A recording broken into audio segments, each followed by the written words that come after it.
Terima kasih saudara masih setia menyaksikan Sahur Time, masih bersama saya Kang Amin dan Kiai Haji Misbahul Munir.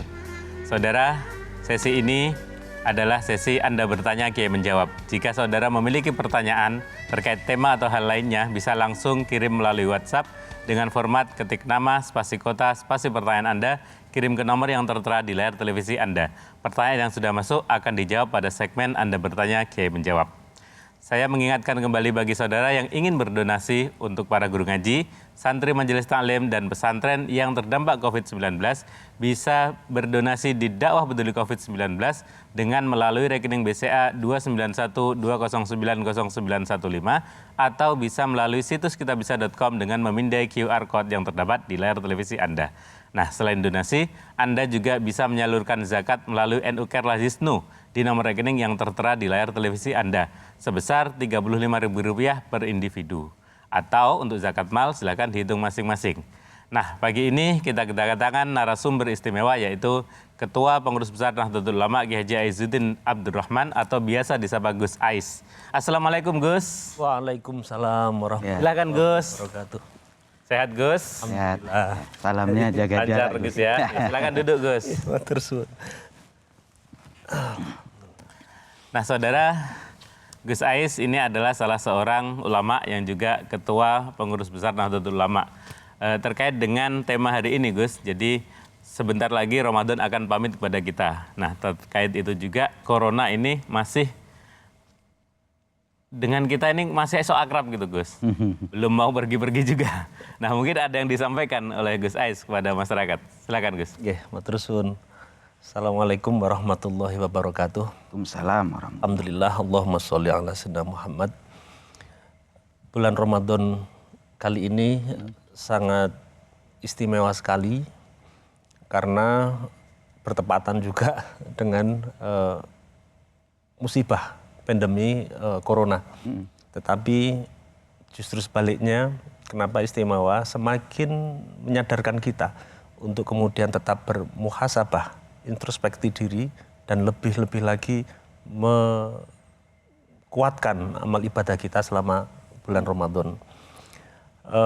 Bulan Ramadan ini kan memasuki masa-masa akhir, ini menjadi salah satu kesempatan untuk kita untuk melipat gandakan segala amal ibadah selama bulan Ramadan akhir-akhir ini.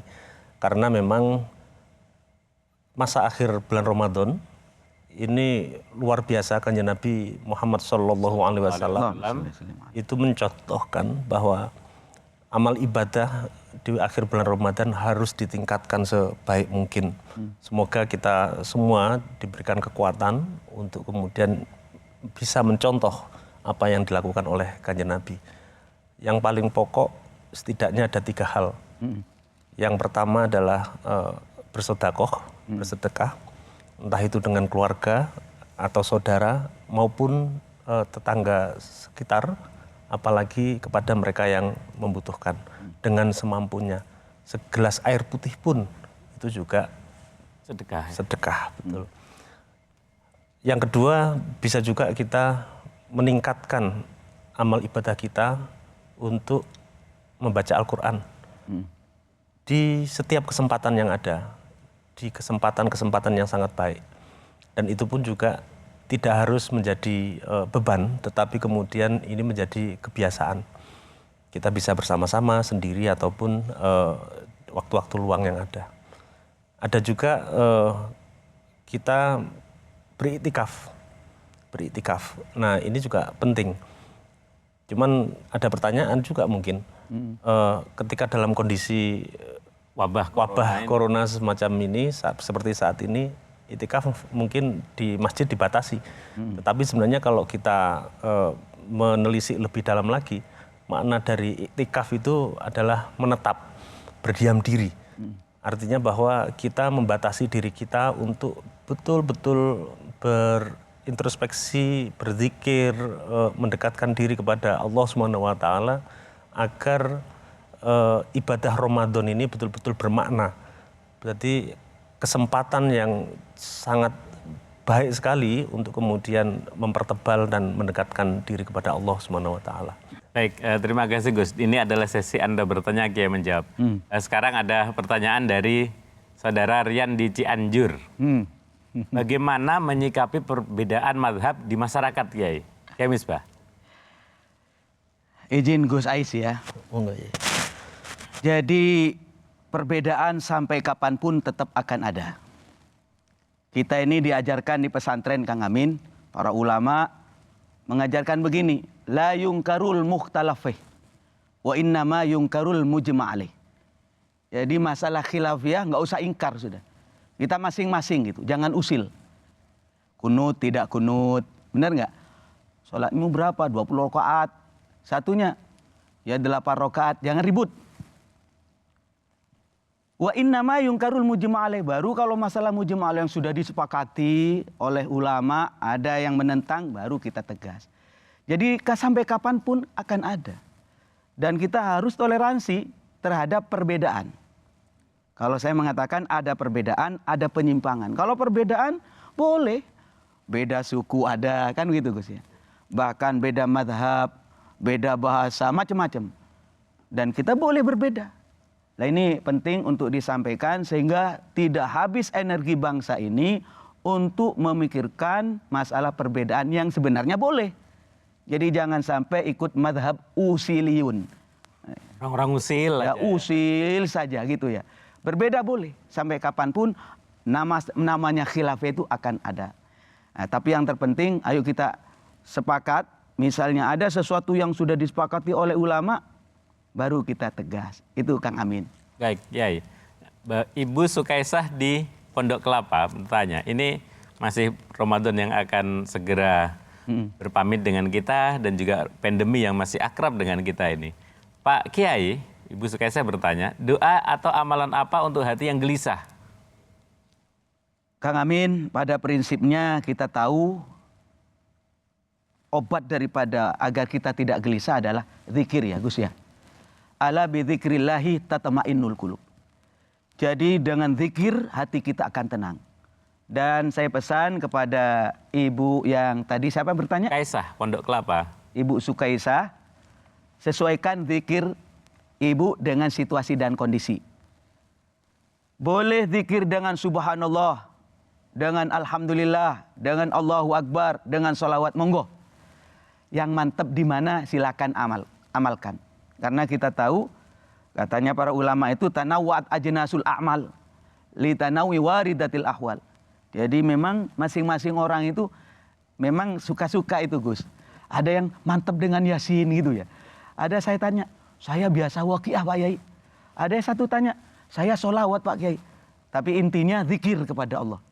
Itu Kang Amin. Baik, ada Ibu Dian di Karawang bertanya, mungkin ini Gus Ais ini bisa menjelaskan. Jadi amalan apa yang paling banyak dilakukan oleh para ulama-ulama dahulu itu di akhir-akhir Ramadan itu apa itu?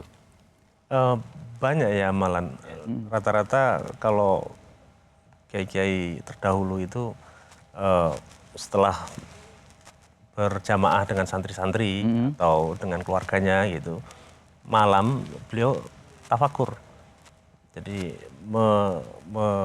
berzikir sebagaimana tadi yang disampaikan oleh Kiai. Ini bagian juga bagaimana kemudian menempa diri sebagai hamba, sebagai manusia, bersimpuh memohon kepada Allah atas segala rahmat dan maghfirahnya. Ini bagian dari amal-amal yang sangat baik untuk diri. Nah, ini ada pertanyaan juga dari Bapak Opik di Jakarta Timur. Ini terkait akhir-akhir Ramadan ini. Pak Kiai, salah satu anjuran di akhir Ramadan itu bersedekah, seperti tadi disampaikan. Ya. Nah, setelah sedekah, nah ini problem masa kini nih, milenial. Saya posting ke media sosial dengan niat agar orang lain juga ikut bersedekah. Apakah itu termasuk riya dan bagaimana hukumnya? Silakan Kiai. Tidak termasuk riya kalau niatnya untuk memberi pengajaran kepada orang lain, mengajak kepada orang lain. Cuma memang ada petunjuknya. Kalau kaitannya sedekah wajib Kang Amin, misalnya istilah zakat, ya usahakan diumumkan biar tidak dicurigai sebagai orang pelit Gus. Jadi kira-kira masyarakat tetangganya tahu ini zakat saya. Itu kalau berkaitan dengan zakat wajib. Istilah kita itu zakat. Kemudian kalau sedekah sunat, ya memang dianjurkan untuk tidak rame-rame. Tapi kalau ada niat, biar ditiru sama orang lain, Pak Kiai, silakan. Silakan. Karena kalau kita melakukan kebaikan lantas diikuti sama orang lain, kita dapat pahala, Kang Amin. Itu. Baik, Kiai. Jadi sedekah di posting itu boleh juga ya? Boleh asal niatnya untuk mengajarkan kepada orang lain agar ikut bersedekah. Oke, sama juga seperti bersedekah melalui televisi itu, Bu. Termasuk. Kan. Karenanya saya mengingatkan kembali bagi saudara yang ingin berdonasi untuk para guru ngaji, santri majelis taklim dan pesantren yang terdampak COVID-19 bisa melalui dakwah peduli COVID-19 dengan melalui rekening BCA 29120900915 atau bisa melalui situs kitabisa.com dengan memindai QR Code yang terdapat di layar televisi Anda. Selain dakwah, Anda juga bisa menyalurkan zakat Anda melalui NU Care Lazisnu di nomor rekening yang tertera di layar televisi Anda sebesar Rp35.000 per individu. Jangan kemana-mana, Sahur Time akan segera kembali.